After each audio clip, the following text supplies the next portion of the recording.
शांति। ओम शांति। ओम शांति। 29/5/2021 प्रातः मुरली। ओम शांति। बाप दादा मधुबन। आज प्रेम के सागर, सुख करता, वरदाता, ज्ञान के सागर, ज्ञानदाता, विधाता शिव बाबा ने मुरली में कहा, मीठी बच्ची, जैसे बाबा प्यार का सागर है, उनके जैसा प्यार दुनिया में कोई कर नहीं सकता। ऐसे तुम बच्चे भी बाप समान बनो। दाता के बच्चे मास्टर दादा हुए, भगवान के बच्चे मास्टर भगवान हुए। ऐसे तुम बच्चे भी बाप समान बनो। किसी को रंज, नाराज मत करो। प्रश्न है, किस प्रकार के ख्यालात, विचार चलते रहें तो खुशी का पारा चढ़ा रहेगा। उत्तर में बाबा ने कहा, अभी हम ज्ञान रत्नों से अपनी झोली भर रहे हैं, फिर यह खानियां आदि सब भरपूर हो जाएंगे। वहां सतयुग में हम सोने के महल बनाएंगे।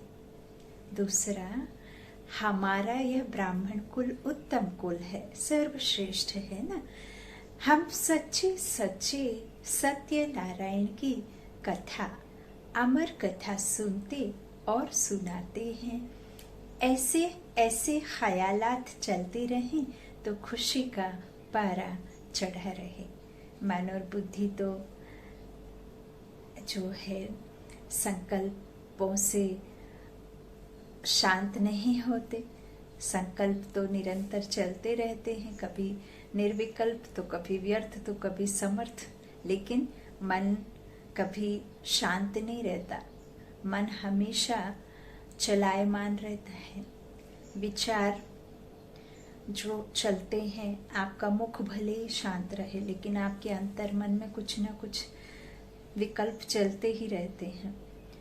तो विकल्प चलाइए, लेकिन विकल्प ऐसे श्रेष्ठ रखिए, ऐसे ऐसे संकल्प चलाइए जिसमें आपको दुख नहीं बल्कि अतीन्द्रिय सुख का अनुभव हो।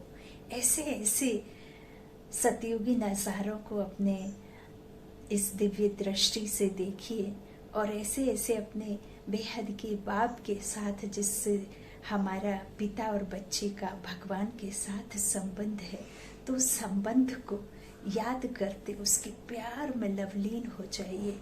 वो जो प्रेम का सागर है, उस प्रेम की सागर के तले तक डुबकी लगा कर आइए, तह तक जाइए, तभी हमें ज्ञान रत्न प्राप्त होंगे। ऐसे ऊपर ही ऊपर तैरने से नहीं। तो ऐसे अच्छे अच्छे ख्यालात चलते रहें तो खुशी का पारा चढ़ा रहेगा। ओम शांति। बच्चे बाप की याद में बैठे हैं। यह श्रीमत मिलती है। यह बाबा कहते हैं कि बाप की याद में बैठे हैं, तो यह श्रीमत अर्थात श्रेष्ठ ते श्रेष्ठ मत मिलती है। याद की यात्रा बहुत मीठी है। बच्चे नंबरवार पुरुषार्थ अनुसार जानते हैं कि जिसका बाप को, जितना बाप को याद करेंगे उतना बाबा स्वीट लगेगा। स्क्रीन है ना, एक बाप ही प्यार करते हैं, बाकी तो सब मार देते हैं। हाँ, तो दुनिया सारी एक दो को ठुकराती है। बाप प्यार करते हैं, उनको सिर्फ तुम बच्चों ने जाना है। बाप कहते हैं, मैं जो हूँ, जैसा हूँ, कितना बड़ा हूँ, बताओ हमारा बाप कितना बड़ा है, तो कहते हैं बिंदी है। हाँ, बिंदी है लेकिन सिंधु समान, सिंधु समाया है ना। उसकी 100 सूर्यों से भी तेज रोशनी है, लेकिन वह रोशनी शीतल है, जलाने वाली नहीं है, बल्कि शीतलता देने वाली है। ऐसी अग्नि देखी, ऐसी रोशनी देखी जो आपको बिल्कुल ही प्रकाश कर दे, लाइट ही लाइट बना दे, जहाँ देखो वहाँ लाइट ही लाइट दिखे। तो इतना बिंदी में सिंधु समाया हुआ है, और तो कोई जानते नहीं। बच्चे भी घड़ी घड़ी भूल जाते हैं। कहते हैं भक्ति मार्ग में तो बड़े बड़े चित्रों की पूजा करते थे, अब बिंदी को कैसे याद करें, है ना। बिंदी होने की वजह से ही तो बिंदी खसक जाती है ना, बिंदी अपनी जगह से खसकी और याद खसकी, है ना। तो बाबा कहते हैं, कई कहते हैं कि बिंदी को याद कैसे करें, तो बिंदी को याद करेगी ना। अब आत्मा बिंदी है तो बिंदी परमात्मा को याद करेगी। बाबा कहते हैं आत्मा जानती है हम बिंदी हैं, हमारा बाप भी ऐसे है। आत्मा ही प्रेसिडेंट है, आत्मा ही नौकर है, पाठ आत्मा ही बजाती है। कर्मेंद्रियां कार्य करती हैं, आत्मा कराती है। करण करावन हार पिता, करण हार हम आत्माएं करे जा रहे हैं ना। तो इस तरह से ऐसा नहीं कि कोई गलत काम भी कर रहे हैं तो वह भी ईश्वर ही करा रहा है, वो भी करण करावनहार करा रहा है। हाँ, गलत काम तो करण करावनहार नहीं करा सकता है ना। अभी ये जो दुनिया का विनाश हो रहा है वो करण करावनहार थोड़ी करा रहा है, ये तो ड्रामा है जो चल रहा है ना। तो वही अगर यह गलत करे तो फिर उसको गलत जो है फिर उनको भी वही भोगना पड़ेगा, है ना। तो ये तो संभव नहीं है। तो बाबा कहते हैं इस तरह से आत्मा को जानती है, तो बिंदी को याद करेगी। हम बिंदी हैं, हमारा बाप भी ऐसे है ना। तो बाबा कहते हैं और आत्मा पाठ बचाती है, आत्मा ही नौकर है। बाप है सबसे स्वीटेस्ट बाप। सब याद करते हैं, हे पतित पावन, दुख हरता, सुख करता आओ। अब तुम बच्चों को यह निश्चय है, हम जिनको बिंदी कहते हैं वह बहुत सूक्ष्म है, परंतु महिमा कितनी भारी है। भल गाते भी हैं, ज्ञान का सागर, शांति का सागर है, परंतु समझते नहीं हैं कि वह कैसे आकर सुख देते हैं। मीठे मीठे चिल्ड्रन हर एक समझ सकते हैं कौन कौन कितना श्रीमत पर चलते हैं। श्रीमत मिलती है सर्विस करने की। बहुत मनुष्य बीमार रोगी हैं, बहुत हैं जो हेल्दी भी हैं। भारतवासी जानते हैं सतयुग में आयु बहुत बड़ी एवरेज है ना, 125 से 150 वर्ष की थी। हर एक अपनी फुल आयु पूरी करते हैं। बाकी यह तो बिल्कुल ही छी दुनिया है, जो बाकी थोड़ा समय ही है। मनुष्य बड़ी बड़ी धर्मशालाएं आदि अभी जो तक बनाते रहते हैं, जानते नहीं हैं कि यह बाकी कितना समय होगी।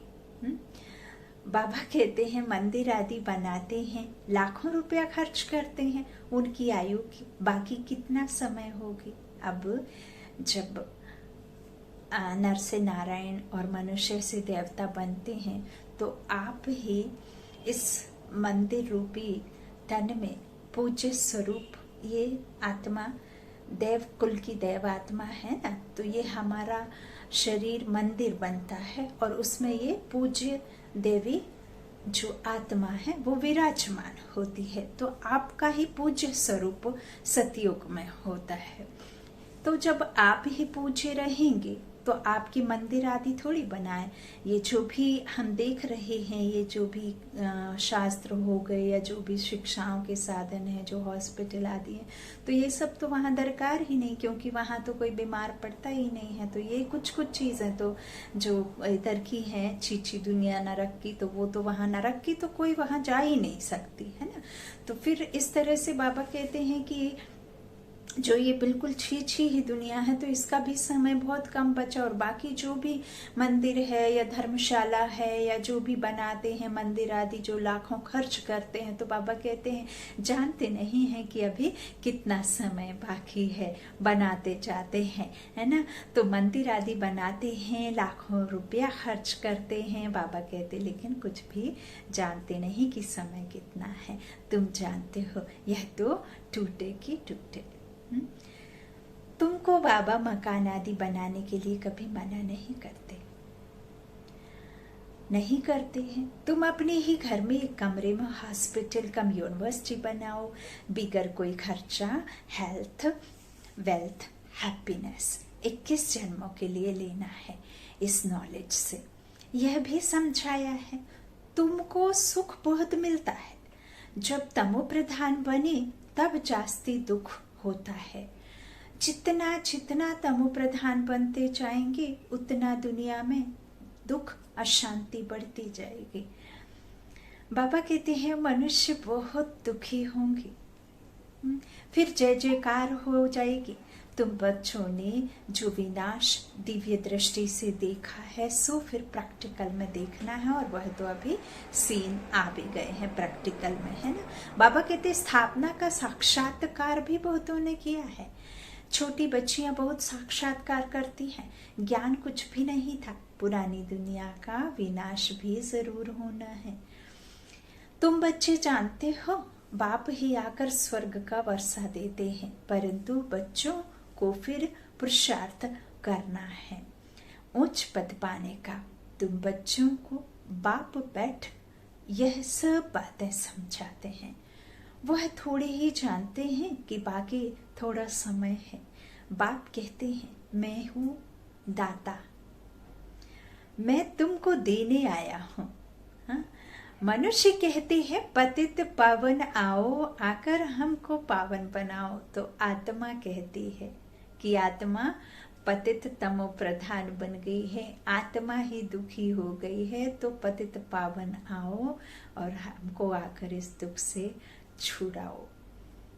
अब जानवर तो नहीं कहेंगे, हम मनुष्य आत्माएं ही एक दो को दुख देते रहते। हम मनुष्य आत्माएं ही तमो प्रधान बनी है, हम आत्माएं ही जो है दुख सुख भोग रही हैं, है ना। शरीर आत्मा के द्वारा भोगता है। कोई कष्ट होता है तो शरीर को नहीं होता है, आत्मा को। मान लीजिए आपको बहुत ही कोई ऐसी भयंकर कोई बीमारी है, तो वह जो बीमारी है वो शरीर को नहीं, बल्कि शरीर के द्वारा आपकी आत्मा जो है उसे एहसास अनुभव करती है। कष्ट जो है वो आत्मा को होता है ना। क्योंकि शरीर जब आत्मा छोड़ देती है तो फिर आप शरीर के साथ कुछ भी करें, है ना, चीरें फाड़ें, जलाएं, फेंकें, खींचे, तो उसको तो दर्द होता नहीं है। तो आत्मा ही यह सब कहती है, आत्मा ही पुकारती है, आत्मा ही दुख सुख भोगती है। बाबा कहते हैं पहले तुम कितने समझदार थे, सतो प्रधान थे, अभी तो तमो प्रधान बन पड़े हो। तुम्हारी बुद्धि में भी अब आया है, आगे थोड़े ही समझते थे कि हम विश्व पर राज्य करते थे, है ना। बाबा कहते तुम विश्व के मालिक थे, फिर जरूर बनेंगे। हिस्ट्री ज्योग्राफी रिपीट होगी। बाप ने समझाया है 5000 वर्ष पहले मैं आया था, तुमको स्वर्ग का मालिक बनाया था, फिर तुम 84 जन्मों की सीढ़ी उतरते हो। यह विस्तार कोई भी शास्त्र में नहीं है। शिव बाबा ने कोई शास्त्र आदि पढ़ा है क्या? बाबा कहते हैं उनको तो ज्ञान की अथॉरिटी कहा जाता है ना। वो लोग भी शास्त्र आदि पढ़कर शास्त्रों की अथॉरिटी बनते हैं, तो वह भी तो गाते हैं ना, पतित पावन आओ। हाँ, गंगा स्नान करने जाते हैं। वास्तव में यह भक्ति है ही गृहस्थियों के लिए। बाप बैठ समझाते हैं, उनको भी पता नहीं कि सदगति दाता कौन है। बाप समझाते हैं, तुम मुझे बुलाते भी हो, हे पतित पावन आओ, मैं तुमको पावन बनाता हूँ, मैं तुमको पढ़ाने के लिए आता हूँ। ऐसे नहीं कि हम पर कृपा करो, है ना। बाबा कहते मैं कृपा थोड़ी करता हूँ, मैं तो टीचर हूँ, तुम कृपा आदि क्यों मांगते हो, है ना। ऐसे तो नहीं है ना कि आप एग्जाम में कुछ भी नहीं लिखेंगे, एम्प्टी छोड़ देंगे, खाली छोड़ देंगे आंसर शीट और गुरु आपको मार्क्स दे देगा, है ना। वो तो झूठे संसार, झूठी दुनिया में होता है कि आप उसे पैसे आदि खिला दो तो वो कुछ भी लिख दो तो आपका वो जो है कैसा भी लिख दो तो आपको मार्क्स भी मिल जाएंगे, आपको सर्टिफिकेट भी मिल जाएगा। लेकिन वो सर्टिफिकेट झूठा है ना, आपको तो कुछ नहीं आता। तो यहाँ भी ये जो टीचर है, परम शिक्षक है, परम सतगुरु है, बेहद का बाप है, माँ भी है तो बंधु भी है, गुरु सतगुरु सब एक में ही है। तो यह टीचर जो हमें पढ़ाता है तो वो कोई कृपा थोड़ी करता है। जो आप पढ़ेंगे, जिसे आप धारण करेंगे, जो आप अपना कर्म का जो लकीर खींचेंगे, प्रैक्टिकल में जो आप करेंगे, वही आपको प्रारब्ध प्राप्ति होगी, वही आपको सुख मिलेगा। तो ऐसा नहीं कि कोई कृपा करते हैं। बाबा कहते हैं कि तुम कृपा मांगते हो, आशीर्वाद तो अनेक जन्म लेते आए हो। बाबा कहते हैं अब आकर माँ बाप की मिल्कियत का मालिक बनो। हम भक्ति काल से यही तो करते आए हैं, सिर्फ और सिर्फ मांगना शुरू कर दिया। गए मंदिर में खड़े हुए और जाते ही है ना मांगने के लिए कि मुझे ये दे दो, वो दे दो, ऐसा कर दो, वैसा कर दो, मेरा ये कार्य पूरा हो जाए, मेरे बच्चों का विवाह हो जाए, मेरे बच्चे का जॉब लग जाए, मेरी नौकरी लग जाए, मेरे घर में सुख शांति। माना कुछ ना कुछ आप लेने ही चाहते हो। लेकिन हम ये तो भूल जाते हैं ना कि हम किससे मांग रहे हैं। वह तो हमारे आधार मूर्त हैं जिनके सामने हम खड़े हुए हैं, उनमें तो कोई देने का है ही नहीं है, है ना। वो तो हमारे ही पूर्वज जो पूज्य थे उनके ही मंदिर में चित्र रखे हुए हैं। अब बाबा कहते हैं तुम कृपा आदि क्यों मांगते हो, तुम मांगते तो आए हो ना, अब तो आकर के माँ बाप की मिल्कियत का मालिक बनो, क्योंकि हम उस बेहद के बाप के बच्चे हैं और बेहद के बाप के बच्चों को बेहद का ही मिलेगा। तो उससे आपको हक लेना है। बच्चों का प्रॉपर्टी पर हक होता है ना। तो ऐसे नहीं कि लौकिक जीवन में जैसे इक्वल मिल जाता है, ऐसा नहीं। जैसा आप याद करेंगे, जैसा अपना बनाएंगे, जैसा पुरुषार्थ करेंगे, जैसा अपना इकट्ठा करेंगे कर्मों का हिसाब, वैसा ही आपका बनेगा। श्रेष्ठ कर्म, श्रेष्ठ श्रीमत और श्रेष्ठ आप बनेंगे। तो श्रेष्ठ से श्रेष्ठ ईश्वर यह मत देता है, तो आप किस तरह की मत को अपने में धारणा करते हैं, उस बात पर आपकी जो है मिल्कियत आपको मिलेगी, उस तरह की, है ना। तो बाबा कहते हैं मिल्कियत का मालिक बनो और आशीर्वाद क्या करेंगे। बच्चा पैदा हुआ और बाप की मिल्कियत का मालिक बना, है ना। कहते हैं ना घर में कि वारिस आया है ना, स्वतः ही वारिस बन जाता है वो, है। तो बाबा कहते हैं कि इस तरह से लौकिक बाप को कहते हैं कि कृपा करो। यहाँ तो कृपा की बात नहीं है, सिर्फ बाप को याद करना है। यह भी किसको पता नहीं है कि बाबा हिंदू है, अभी तुमको बाप ने बताया है। सभी कहते हैं परम पिता परमात्मा, गॉड फादर, सुप्रीम सोल। हम सोल और वो सुप्रीम सोल। तो परमात्मा ठहरे ना, वह है सुप्रीम, बाकी सब है सब आत्माएं हैं ना। सुप्रीम बाप आकर आप समान बनाते हैं, तो और कुछ नहीं है। बाबा कहते हैं कोई की बुद्धि में होगा क्या कि बेहद का बाप जो स्वर्ग का रचयिता है, वह आकर स्वर्ग का मालिक बनाते हैं। तो तुम अभी जानते हो कृष्ण के हाथ में स्वर्ग का गोला है। गर्भ से बच्चा बाहर निकलता है, तब से आयु शुरू होती है ना। श्री कृष्ण तो पूरे 84 जन्म लेते हैं, गर्भ से बाहर आया है उस दिन से 84 जन्म गिनेंगे। लक्ष्मी नारायण को तो बड़ा होने में 30-35 वर्ष लगे हैं ना। तो वह 30-35 वर्ष 5000 से कम करना पड़े। शिव बाबा का तो गिनती नहीं कर सकते। शिव बाबा कब आए टाइम दे नहीं सकते, है ना। शुरू से साक्षात्कार होते थे। मुसलमान लोग भी बगीचा आदि देखते थे। यह नौधा भक्ति तो कोई ने नहीं की। घर बैठे आपे ही ध्यान में जाते रहते थे। वह तो कितनी नौधा भक्ति करते हैं।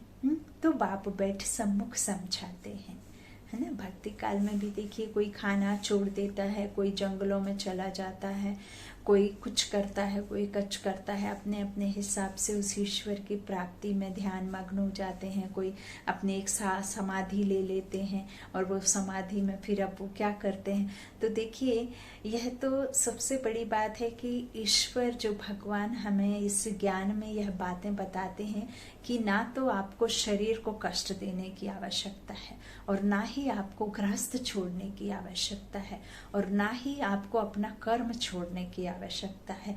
आपको तो कर्म में रहते, गृहस्थ में रहते और आपको इस तन में रहते अच्छा भोजन करते हुए आपको मुझे याद करते रहना है। ये सुप्रीम जो सोल है, सर्वशक्तिमान है, स्वयं भगवान का यह हमारे लिए फरमान है कि आप मुझे किसी भी अवस्था में रह करके याद कर सकते हैं। घर बार छोड़ने की, जंगलों में जाकर के कोई आवश्यकता नहीं है। ना तो मैं जंगल में मिलूंगा और ना ही मैं ऐसे जगह मिलूंगा, ना ही मैं ऐसे समय मिलूंगा कि आप नहीं खाएंगे तो मैं आ जाऊंगा। मैं तो आता ही हूँ संगम पर और मैं बताता हूँ कि मैं कैसे मिलता हूँ। और आपको क्या छोड़ना है तो आपको सुख हो जाएगा। आपको कैसी धारणा करनी है, कौन से आपको अवगुण छोड़ करके कौन से सद्गुण आपको, जो दिव्य गुण आपको धारण करने हैं, तो आप दिव्य गुणों से देवी देवता बन जाएंगे, है ना।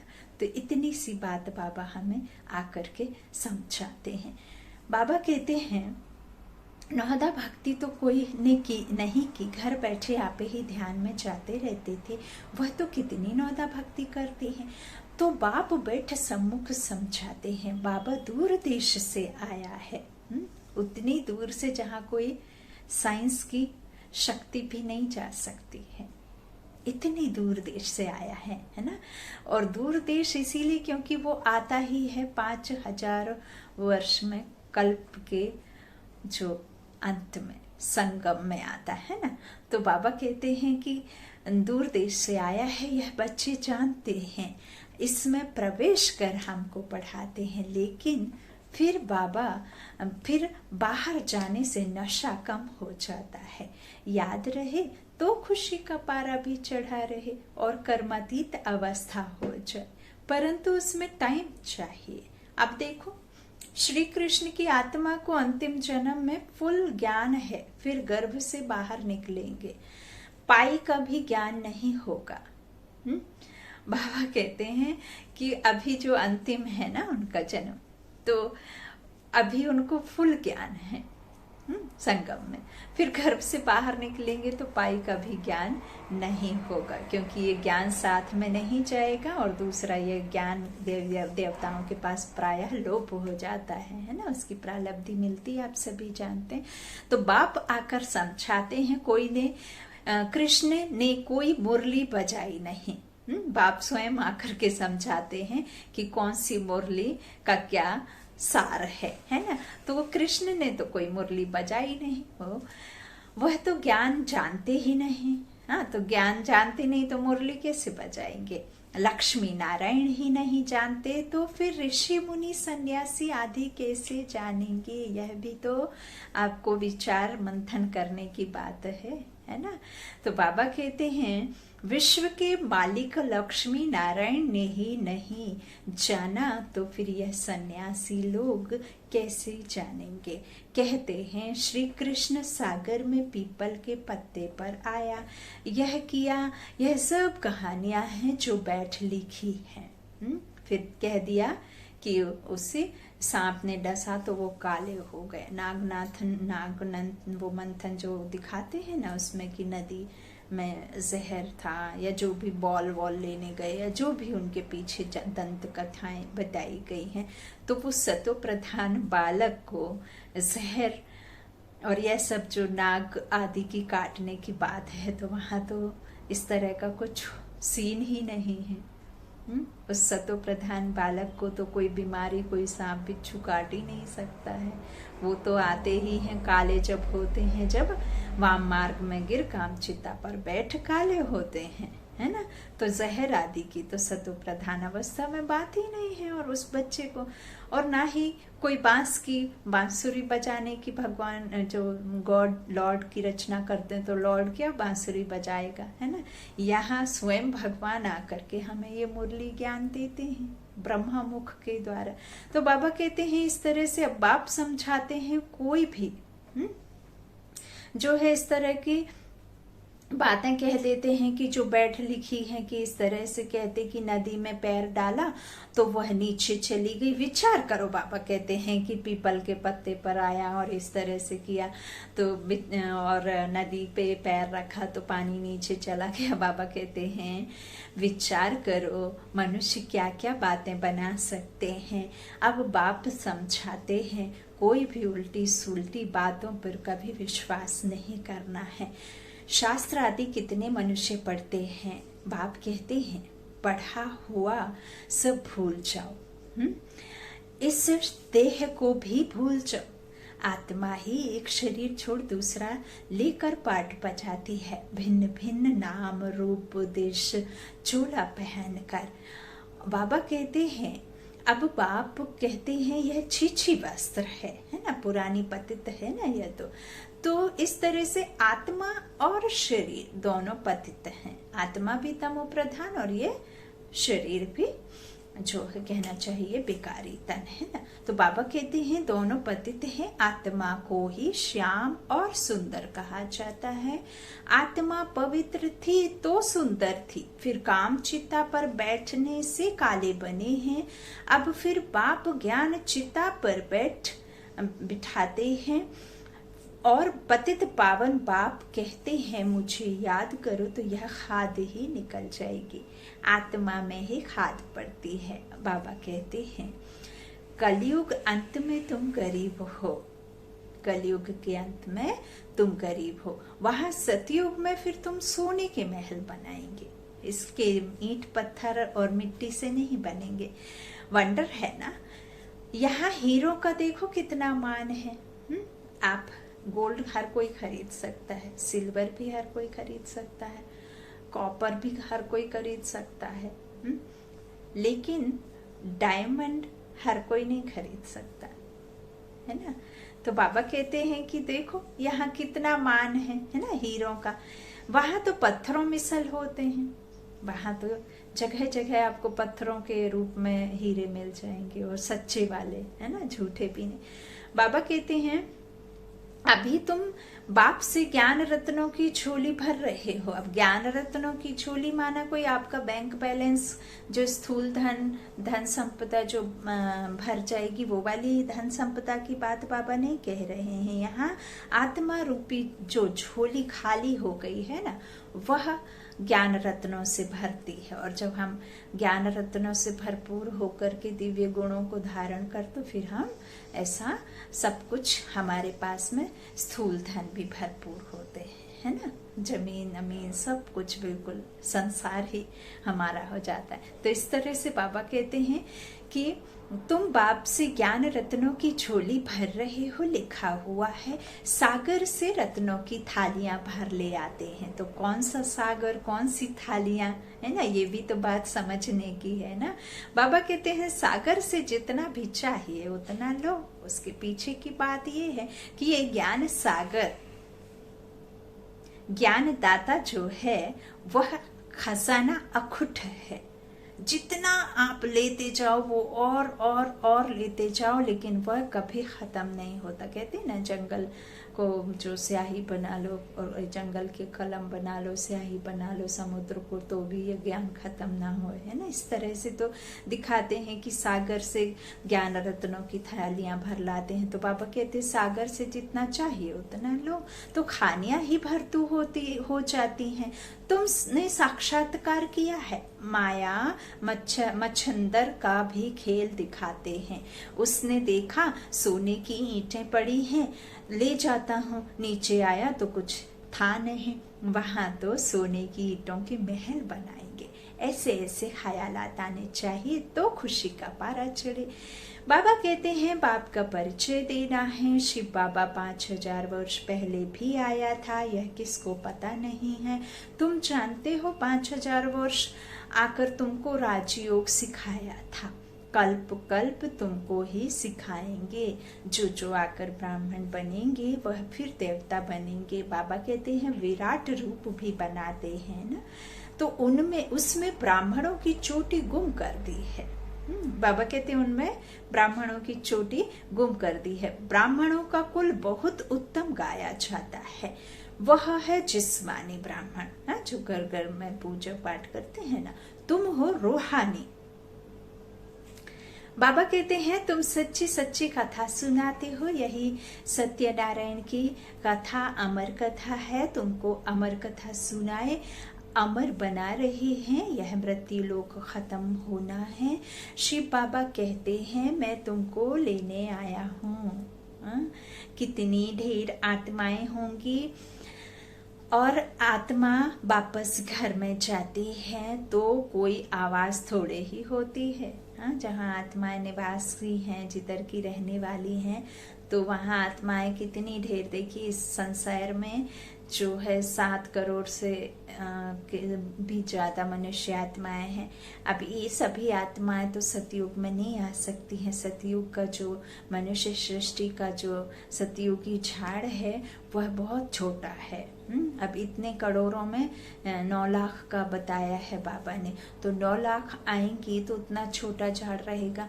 तो बाकी जो ये व्यक्त तन को धारण कर आदि में ड्रामा बजाएंगी शरीर को लेकर के, बाकी तो मुक्त अवस्था में रहेंगी। फिर पिछाड़ी में धीरे धीरे पेड़ बढ़ता जाएगा। वैसे वैसे आत्माएं अपने अपने ड्रामा अनुसार अपने अपने एक्टिंग के हिसाब से एक्ट करने के लिए नीचे आएंगी, तो वो पीछे से आती रहेंगी, है ना। तो बाबा कहते हैं कि इस तरह से कितनी ढेर आती हैं। तो ये वो सब कहाँ रहेंगी। अब आत्माएं जब तक इस व्यक्त शरीर को, इस प्रकृति को धारण नहीं करती, तब तक तो वो आवाज में नहीं आती ना, टॉकी में नहीं आती हैं, है? तो फिर टॉकी में तो तभी आती हैं। तो फिर बाबा कहते हैं कि ये जो आत्माएं रहती हैं मुक्त अवस्था में, वहां थोड़े ना कोई बातचीत या किसी तरह की हलचल होगी, है ना। शांत स्वरूप आत्माएं शांति से रहेंगी। तो इस तरह से कहा भी गया है जीवन मुक्ति और मुक्ति, है ना। तो बाबा कहते हैं इस तरह से जो विराट रूप भी बनाते हैं ना, तो उनमें ब्राह्मणों की चोटी जो गुम करती है। बाबा कहते हैं इस तरह से तुमको अमर कथा सुनाए अमर बना रहे हैं। यह मृत्यु लोक बाबा कहते हैं खत्म होना है। शिव बाबा कहते हैं अब मैं तुमको लेने आया हूँ। बाबा कहते हैं वहाँ आत्माएं जब रहेंगी तो घर जाती हैं तो कोई आवाज थोड़े ही होता है। मधुमक्खियों का झुंड जाता है तो आवाज कितना होता है ना, करते रहते। तो रानी के पिछाड़ी मधुमक्खियां सब भागती हैं। जो हनी बी होती है, जो क्वीन होती है रानी उसकी मधुमक्खी की, तो उसके पीछे सब भागती हैं। उनकी आपस में कितनी एकता है ना। तो भ्रमरी का भी मिसाल यहाँ का है। बाबा कहते हैं तुम मनुष्य से देवता बना देते हो, पतितों को तुम ज्ञान की भूं भूं करते हो तो पावन विश्व का मालिक बन जाते हैं। तुम्हारा है प्रवृत्ति मार्ग, उसमें भी मेजॉरिटी माताओं की है, इसलिए वंदे मातरम कहा जाता है। ब्रह्म कुमारी वह जो बाप द्वारा 21 जन्म का वर्षा दिलाती है। बाप सदा सुख का वर्षा देते हैं। जो सर्विस करेंगे, लिखेंगे, पढ़ेंगे होंगे नवाब। राजा बनना अच्छा व नौकर बनना अच्छा। पिछाड़ी के समय तुमको सब मालूम पड़ जाएगा हम क्या बनेंगे, फिर पछताएंगे। हम श्रीमत पर क्यों नहीं चले? बाप कहते हैं फॉलो करो। ऐसे भी नहीं कोई एक कमरा दे देते हैं सेंटर के लिए, खुद मीट आदि खाते रहते हैं, वह पुण्य आत्मा, वह पाप आत्मा, फिर आश्रम नहीं रहेगा। घर में स्वर्ग बनाते हैं तो खुद भी स्वर्ग में होने चाहिए ना, है ना। बाबा कहते हैं सिर्फ आशीर्वाद पर नहीं ठहरना है, बाप को याद करना है, पवित्र बनाकर ही साथ ले जाएंगे। तुमको तो बहुत खुशी रहनी चाहिए। कितनी भारी लॉटरी मिलती है। बाप को जितना याद करेंगे उतना विकर्म विनाश होंगे। बाप जितना प्यार दुनिया में कोई कर नहीं सकता। उनको कहा ही जाता है प्यार का सागर। तुम भी ऐसे बनो। अगर किसको दुख दिया, रंज अर्थात नाराज किया तो रंज होकर मरेंगे। जैसा दोगे वैसा ही पाओगे। जो बीज बोओगे वही आपको फल मिलेगा। ऐसा नहीं कि नींबू का बीज डाल देंगे तो आपको आम का वृक्ष ऊपर निकल करके आम प्राप्त होंगे, है ना। तो जैसा आप बॉल फेंकेंगे तो बॉल ही रिटर्न आएगी, उसके बजाय फूल या कुछ और बन के नहीं लौटेगा, है ना। तो इसी तरह से जिसको जैसा आप देंगे वैसा आपके पास में रिटर्न आएगा। बाबा कहते हैं इस तरह से जैसा देंगे वैसे ही होकर के मरेंगे। यह कोई बाबा श्राप नहीं देते हैं, समझाते हैं सुख दो तो सुखी होंगे। सबको प्यार करो। बाबा किसी को ऐसे नहीं कहते। एक भाई जी कह रहे थे कि अगर भगवान की ही याद में रहेंगे, उनको ही सारा सब कुछ प्यार करेंगे तो हमारे लिए क्या बचा। जबकि वो तो उल्टा कहते हैं कि जो आपके अंदर में जो ये घृणा द्वेष जो आपको एक दो में किसी न किसी को किसी तरह का मनसा वाचा कर्मणा दुख देना, वह दुख प्रेम में बाबा तब्दील करते हैं। जितना मीठा बाबा है उतना ही मीठा हम बच्चों को भी बनाते हैं। मीठा मीठा कह के कितना भी कोई विकारी आत्मा हो, कितना भी कोई किसी तरह का जो है उसका पार्ट हो, लेकिन बाबा कभी अपने बच्चों को दुत्कारते नहीं, कभी अपने बच्चों को इस तरह से कहते ही नहीं हैं कि वो बच्चा दुखी हो जाए। प्रेम दो, प्रेम लो, दुख मत लो। हाँ, तो इस तरह से बाबा तो समझाते हैं ना। बाबा कहते सबको प्यार करो। बाबा भी प्यार का सागर है। अच्छा, मीठे मीठे सिक्के लादे बच्चों प्रति माता पिता बाप दादा का याद प्यार और गुड मॉर्निंग। रूहानी बाप की रूहानी बच्चों को नमस्ते। हम रूहानी बच्चों की रूहानी माता पिता बाप दादा को याद प्यार और गुड मॉर्निंग। शुक्रिया बाबा, मीठे बाबा, सबके बाबा। धारणा के लिए मुख्य सार बाबा ने बच्चों से पहला कहा, किसी भी उल्टी सुलटी बात पर विश्वास नहीं करना है। जो भी उल्टा पढ़ा है उसे भूल अशरीरी बनने का अभ्यास करना है। बाबा ने दूसरा बच्चों से कहा, सिर्फ आशीर्वाद पर नहीं चलना है, स्वयं को पवित्र बनाना है। बाप को हर कदम में फॉलो करना है। किसी को भी दुख नहीं देना है, नाराज नहीं करना है। यदि आपको कोई दुख देता भी है ना, तो देखिए वो दुखी है करके आपको दुख देता है। परवश आत्मा होती है ना, यूं ही कोई नहीं कह देता। एग्जाम्पल के लिए कई बार आपके घर में कोई फैमिली मेंबर बाहर कोई जॉब आदि करता रहता है और आके बिगड़ जाता है, तो वो दुख आपको आपकी वजह से नहीं, किसी परवश जो हो सकता है ऑफिस में कुछ ऐसा इंसिडेंस हुआ हो जिसकी वजह से इनको डांट पड़ी हो, और वो कमजोर आत्मा उस शक्तिशाली आत्मा का ओहदा देख करके अपने बॉस को नहीं डांट पाई हो या जो भी कुछ, तो आपको वो कमजोर समझती है कि मैं इसे गुस्सा कर सकता हूँ या कुछ भी। तो वो जो परवश थी वह आपके ऊपर निर्बल पर वह उतार देती है ना। तो ऐसा होता है, कोई ना कोई वजह से यदि कोई किसी तरह का आपके साथ में कर रहा है तो वो किसी ना किसी परवश में फंसा हुआ है ना। तो बाबा कहते हैं इस तरह से दुख नहीं देना है, नाराज नहीं करना है ना। बाप को हर कदम पर फॉलो करना है। आज का वरदान है, हर संकल्प और कर्म में सिद्धि अर्थात सफलता प्राप्त करने वाले संपूर्ण मूर्त भव। संकल्पों की सिद्धि तब प्राप्त होगी जब समर्थ संकल्प की रचना करेंगे। जो अधिक संकल्पों की रचना करते हैं वह उनकी पालना नहीं कर पाते हैं, इसलिए जितनी रचना ज्यादा उतनी शक्तिहीन होती है। तो पहले व्यर्थ रचना बंद करो, व्यर्थ संकल्पों को समाप्त करो और समर्थ संकल्पों को व्यर्थ से मात दे करके उनका खाता क्लोज करना। बाबा कहते हैं तो पहले व्यर्थ रचना बंद करो जो आपके मन में पनपती है, तब सफलता प्राप्त होगी। और कर्मों में सफलता प्राप्त करने की युक्ति है कर्म करने से पहले आदि मध्य और अंत को जानकर फिर कर्म करो, इससे ही संपूर्ण मूर्त बन जाएंगे। स्लोगन है समय पर दुख और धोखे से बचकर सफल होने वाला ही ज्ञानी समझदार है। समय पर दुख और धोखे से बचकर सफल होने वाला ही ज्ञानी समझदार है। ओम शांति।